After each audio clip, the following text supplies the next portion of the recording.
Pozdravljeni. V tem posnetku si bomo pogledali CAPM ali po angliško Capital Asset Pricing Model, ki mu lahko po slovensko rečemo model določanja zahtevane donosnosti naložb lastniškega kapitala.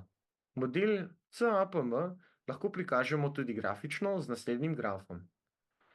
Na horizontalni osi je prikazana beta oziroma stopnja sistematičnega tveganja, na vertikalni osi pa je predstavljena stopnja zahtevane donosnosti. Če je investicija netvegana oziroma je stopnja tveganja oziroma stopnja nihajnosti enaka nič, je za posamezno investicijo zahtevana stopnja donosnosti enaka RF oziroma risk-free rate.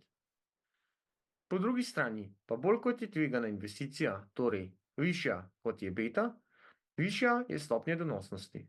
Ko imamo beta je enako 1, višina na vertikalni osi predstavlja RM, torej zahtevano stopnjo donosnosti tržnega portfelja.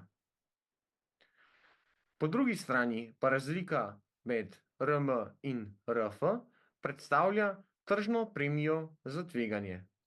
Več o modelu CAPM si poglejte v naših posnetkih, linki do katerih so objavljeni v opisu tega grafa.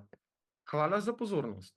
Lepo vabljeni, da si pogledate ostale posnetke na našem kanalu, nam sledite ter všečkate ta posnetek. Se vidimo naslednjič. Adijo.